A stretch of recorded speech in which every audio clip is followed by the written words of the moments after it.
ہر مسلمان سے یہ سوال ہے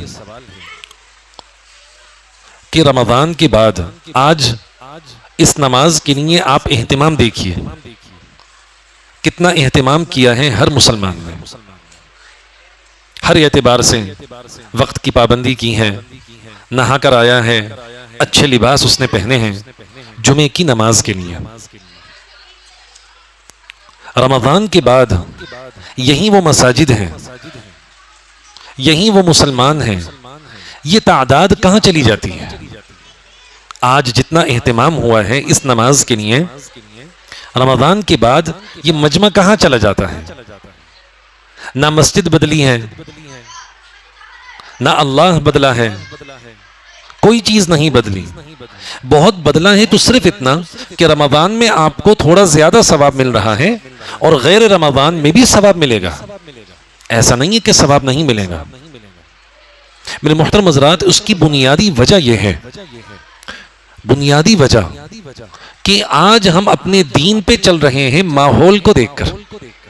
ایک ماحول ہے، سب مسجد چل رہے ہیں، چلو میں بھی چلوں۔ ماحول ختم ہو گیا تو میرا اہتمام بھی ختم ہو گیا، نہیں میرے محترم حضرات۔ لہٰذا سب سے پہلی چیز جو ہمیں سمجھنی ہے، یہ مساجد بنائی کیوں جاتی ہیں؟ مسجد، اللہ نے مسجد مجھے یہ کیوں دی ہے؟ ایک بہت بڑی بات ہمیں جو ادھر دھیان میں رکھنا ہے وہ یہ ہے، مسجد اللہ کا گھر ہے اور اللہ نے اپنا گھر ہمیں دے دیا۔ کوئی بھی اپنا گھر کسی کو نہیں دیتا، اپنا گھر اپنے پاس رکھتا ہے۔ بھائی میرا گھر ہے، میں اس کی دیکھ بھال کروں گا، اور اللہ نے مسجد مسلمانوں کو ہدیے کے طور پہ دے دیا۔ میرا گھر ہے، آپ لوگ لے لو۔ اب کوئی بھی آپ کو ہدیہ دے تو تقاضا کیا ہے؟ بھئی ہدیے کا صحیح استعمال کریں، ہدیے کا صحیح استعمال کریں۔ سب سے پہلے تو یہ پہچانیں یہ ہدیہ مجھے دیا کیوں ہے، کیا وجہ ہے۔ اگر آپ کے اندر ہدیے کی پہچان نہیں ہوگی، آپ اگر ہدیے کو نہیں پہچانتے ہوں گے، اس کا استعمال بھی نہیں کر سکیں گے۔ اللہ نے اپنا گھر مجھے دے دیا، یہ مسجد مجھے دے دی۔ مقصد کیا ہے اس مسجد کا؟ مساجد مسلمانوں کو کیوں دی جاتی ہیں؟ اگر ہم مسلمانوں سے یہ اگر سوال کریں تو بلا مبالغہ 95% یہ جواب دیں گے نماز کی ادائیگی کے لیے، نماز کی ادائیگی کے لیے۔ میرے محترم حضرات، نہیں، صرف نماز کی ادائیگی کے لیے نہیں، بلکہ مسلمانوں کو مساجد اللہ نے اس وجہ سے دی ہیں، ہر مسلمان اپنا دین یہاں سے لے گا، اپنا دین۔ مسجد کا جو تصور مسلمانوں کے ذہن میں ہونا چاہیے وہ تصور کیا ہے؟ مسجد کا تصور مسلمانوں کے ذہن میں یہ ہونا چاہیے کہ جس علاقے میں مسجد ہو اس کی عظمت اتنی زیادہ ہو کہ مسجد کے باہر اگر کوئی گناہ کر رہا ہو تو آپ کے لیے صرف اتنا کہنا کافی ہو جائے کہ بھائی تم یہاں گناہ کر رہی ہو، یہاں تو مسجد ہے، اور یہ کہنا اس کو گناہ سے روک دے۔ مسجد کا یہ اثر پورے معاشرے پر ہو، مسجد کا یہ تصور ہونا چاہیے، مسجد کا یہ احترام، مسجد کا یہ عظمت۔ اور اس سے زیادہ ضروری بات تمام مسلمانوں کو جو سمجھنا ہے، تمام مسلمانوں کو جو سمجھنا ہے، دیکھیے اللہ تعالی جس طریقے سے نعمت دینے پر قادر ہے، نعمت لینے پر بھی قادر ہے۔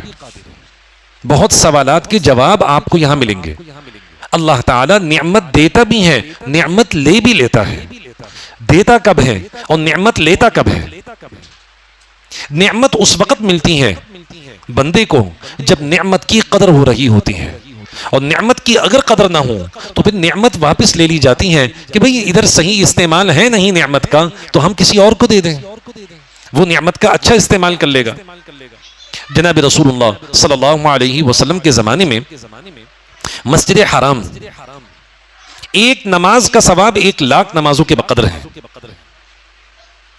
سارا وہاں وہ عبادت ادا ہوتی ہیں جو آپ کہیں اور ادا نہیں کر سکتے، طواف۔ اللہ تعالیٰ نے یہ مسجد حرام کس کو دی؟ قریش کو دی، وہاں کے رہنے والے۔ آپ صلی اللہ علیہ وسلم وہاں موجود، شروع میں یہ ہوا، آپ صلی اللہ علیہ وسلم لوگوں کو بات سمجھا رہے ہیں لیکن کسی کو بات سمجھ میں نہیں آ رہی ہے. موقع دیا تھا اللہ تعالیٰ نے مکے والوں کو کہ حج کے لیے سارا عرب آپ کے پاس آتا ہے, ان کو سکھاؤ, ان کو اللہ کے بارے میں بتاؤ, ان کو نبی کے بارے میں بتاؤ.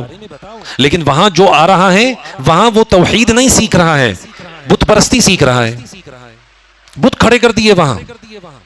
اللہ تعالیٰ کا ارشاد وَمَا كَانَ صَلَاتُهُمْ عِنْدَ الْبَيْتِ إِلَّا مُكَاءٌ وَتَصْدِيًا, نماز کا کیا حال ہو گیا تھا, سیٹیاں اور تالیاں بجاتے تھے. اللہ سبحانہ وتعالی نے بہت سمجھانے کی کوشش کی, اور کیا کہتے تھے, ہم تو مسجد حرم کے رکھوالے, ہم حاجیوں کی خدمت کرنے والے, ہم زمزم کا پانی پلانے والے. بس ان چیزوں پر آج بھی مسلمان کو اگر دیکھیں تو مسجد کی چند ضرورتیں پوری کر کر اس کو کافی سمجھتا ہے. نہیں, اللہ تعالیٰ نے ایک جواب دیا کہ اب ہم آپ کو ایک مسجد دکھائیں گے, ایک مسجد دکھائیں گے, اسی مسجد کی پیروی ساری دنیا کی مساجد کرے گی. مسجد حرام والوں, آپ مسجد کی قدر نہیں کر پا رہے ہو, لہٰذا ہم ایک مسجد بنائیں گے اور ساری دنیا دیکھے گی کہ مسجد کہتے کس کو ہیں. اور آپ صلی اللہ علیہ وسلم نے مدینہ ہجرت کی اور مسجد نبوی صلی اللہ علیہ وسلم بنی. مدینہ کا کوئی فرد ایسا نہیں تھا جس کا تعلق مسجد نبوی سے نہ ہو. اپنی ضرورت کے لیے گیا اور فوراً مسجد آ گیا. ایسا ماحول بن گیا تھا سارے مدینے کا, ایسا ماحول بن گیا تھا کہ اسلام اپنے پورے نام کے ساتھ مدینے میں موجود تھا. مسجد کا اثر ہے, مسجد کا اثر تھا. مدینے کا ماحول سارا کا سارا بدل گیا.